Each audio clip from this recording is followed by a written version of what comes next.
Everyone, आप लोग कैसे हैं। आज हम लेकर आए हैं कक्षा 10 का मॉडल पेपर, जो कि बहुत ही इम्पोर्टेंट है बोर्ड एग्जाम के लिए। आप 24 फरवरी को आप यही लिख कर आना है। 3 घंटा 15 मिनट का आपका समय रहेगा। चलो शुरू करते हैं। 20 क्वेश्चन आपको ओमार पे करना है। तो पहला क्वेश्चन है, बाबू गुलाब राय किस युग के लेखक हैं। आंसर नंबर बी, द्विवेदी युग के। चिंतामणि किस विधा की रचना है। आंसर नंबर ए, निबंध विधा की रचना है। चिंतामणि निबंध विधा की रचना है। प्रश्नोत्तर नंबर 3, गबन किसकी रचना है। Answer number A, Munshi Premchand की। प्रश्नोत्तर नंबर 4, शुक्ल युग की समय सीमा है। आंसर नंबर बी, 1919 से 1938 तक। प्रश्नोत्तर नंबर 5, नीड़ का निर्माण फिर किस विधा की रचना है। आंसर नंबर बी, आत्मकथा। प्रश्नोत्तर नंबर 6, प्रिय परवास किस युग की रचना है। आंसर नंबर सी, प्रगतिवाद युग के। प्रश्नोत्तर नंबर 7, मधुशाला किसकी रचना है। Answer number C, Harivansh Rai Bachchan. Bharat Bharti किसकी रचना है। भारत भारती किसकी रचना है। Answer number B, Maithili Sharan Gupt की। प्रश्नोत्तर नंबर 9, आधुनिक काल कब से कब तक है। आंसर नंबर ए, सन 1918 से अब तक। प्रश्नोत्तर नंबर 10, मतीराम किस युग के कवि हैं। आंसर नंबर डी, रीतिकाल के। प्रश्नोत्तर नंबर 11, हास्य रस का स्थायी भाव है। आंसर नंबर सी, हास। प्रश्नोत्तर नंबर 12, सोहत ओढ़े पीत पट श्याम सलोने गात, मानो नीलमणि शैल पर अपात परियो प्रकाश। उपरोक्त पंक्तियों में कौन सा अलंकार है। आंसर नंबर सी, रूपक अलंकार। रोला छंद में कुल कितने चरण होते हैं। आंसर नंबर सी, 4 चरण। प्रश्नोत्तर नंबर 14, आकर्षण शब्द में किस उपसर्ग का प्रयोग किया गया है। आंसर नंबर डी, आ का। प्रश्नोत्तर नंबर 15, रचना के आधार पर वाक्य के कितने भेद हैं। आंसर नंबर डी, 3 भेद हैं। प्रश्नोत्तर नंबर 16, पीताम्बर में कौन सा समास है। आंसर नंबर बी, द्वंद्व समास। प्रश्नोत्तर नंबर 17, आंसू का तत्सम रूप है। आंसर नंबर ए, अश्रु। प्रश्नोत्तर नंबर 18, कर्तृवाच्य में किसकी प्रधानता होती है। कर्ता की प्रधानता। Answer number A. प्रश्नोत्तर नंबर 19, तांभ्य शब्द में वचन एवं विभक्ति है।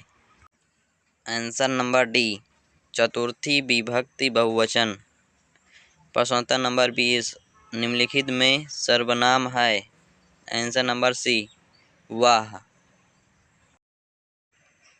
खंड बा, वर्णनात्मक प्रश्न। अब आपका सी बुक से ही आएगा इसमें प्रश्न। प्रश्नोत्तर नंबर 1, निम्नलिखित गद्यांश पर आधारित 3 प्रश्नों का उत्तर दीजिए। यह आपका मित्रता चैप्टर से है। इसमें गद्यांश का संदर्भ लिखना है, रेखांकित अंश की व्याख्या लिखना है, और आपको इसी में से ढूंढकर आंसर भी लिखना है। अथवा क्या कर दिया है, हे भगवान तब के लिए, ये आपका ममता से चैप्टर से लिया गया है गद्यांश। इसमें भी आपका संदर्भ लिखना है, रेखांकित अंश की व्याख्या, और इसी में से ढूंढकर मतलब ममता द्वारा किस कार्य को ईश्वर की इच्छा के विरुद्ध बताया गया है, मतलब आंसर लिखना है इसी में से ढूंढकर। प्रश्नोत्तर नंबर 2, दिए गए पद्यांश पर आधारित 3 प्रश्नों का उत्तर दीजिए। ये आपके पद्यांश में से आएगा, अथवा कर भी और इसमें भी, दोनों आपका पद्यांश में से आएगा। जो आपको पद्यांश का संदर्भ लिखना रहेगा और रेखांकित अंश की व्याख्या लिखना रहेगा, और इसी में से आपको अलंकार बताना रहेगा, जो आप बड़े ही आसानी से याद कर सकते हैं अलंकार को। प्रश्नोत्तर चलिए दूसरे पे चलते हैं। दिए गए संस्कृत गद्यांश में से किसी एक का संदर्भ सहित हिंदी में अनुवाद कीजिए। ये इसमें सिर्फ आपको हिंदी में संदर्भ लिखना है और इसकी व्याख्या मतलब अनुवाद करनी है इसको। आप बड़े ही आसानी से इसको कर सकते हैं, ये बुक में से ही है। चलो दूसरे पे चलते हैं। प्रश्नोत्तर नंबर 4, दिए गए संस्कृत पद्यांश में से किसी एक का संदर्भ सहित हिंदी में अनुवाद कीजिए। पद्यांश का भी आपको इसी में से लिखना है, जो कि आपकी किताब में से ही रहेगा। 5-5, 10 नंबर का संस्कृत में से आएगा, 2-2 नंबर का संदर्भ और 3-3 नंबर का व्याख्या। प्रश्नोत्तर नंबर 5, अपने पठित काव्यखंड के आधार पर निम्नलिखित प्रश्नों में से किसी एक का उत्तर दीजिए।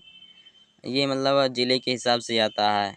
किसी का जय सुभाष का नायक के चय चित्रण रहेगा, किसी के ज्योति जवाहर का, जो जिसका हो वो अपना चय चित्रण याद कर ले। ये बहुत ही इम्पोर्टेंट है, ये 5 नंबर का आता है, हर साल आता है, जो कि फंस जाएगा बोर्ड एग्जाम में। प्रश्नोत्तर नंबर 6 का नंबर, दिए गए लेखकों में से किसी एक का जीवन परिचय लिखते हुए उनकी एक प्रमुख रचना का उल्लेख कीजिए। डॉक्टर राजेंद्र प्रसाद, जयशंकर प्रसाद, ये दोनों बहुत ही इम्पोर्टेंट हैं। इनकी आप जीवन परिचय और रचनाएं भी याद कर लीजिए, 3 याद कर लीजिए। आचार्य राम शुक्ल का भी याद कर लीजिए, क्योंकि ये तीनों में से किसी न किसी एक में फंस जाएगा। और 6 का नंबर है, दिए गए कवियों में से किसी एक का जीवन परिचय देते हुए उनकी एक प्रमुख रचना का उल्लेख कीजिए। आप इसमें से गोस्वामी तुलसीदास का और महाकवि सूरदास का याद कर सकते हैं जीवन परिचय। प्रश्नोत्तर नंबर 7, अपनी पाठ्य पुस्तक में से कंठस्थ कोई एक श्लोक लिखे जो किसी प्रश्नोत्तर में ना आया हो। आपको 2 श्लोक याद कर जाना है संस्कृत में, उसी को लिख देना है, आपको इसमें से 2 नंबर मिल जाएगा। प्रश्नोत्तर नंबर 8, निम्नलिखित में से किन्हीं 2 प्रश्नों का संस्कृत में उत्तर दीजिए। आपको संस्कृत में भी 2 नंबर मिलेगा, कोई ज़रूरी नहीं है, आप याद भी कर सकते हैं, नहीं भी याद कर सकते हैं, सिर्फ 2 का ही करना है। चलो दूसरे पे चलते हैं। प्रश्नोत्तर नंबर 9, निम्नलिखित में से किसी एक विषय पर निबंध लिखिए।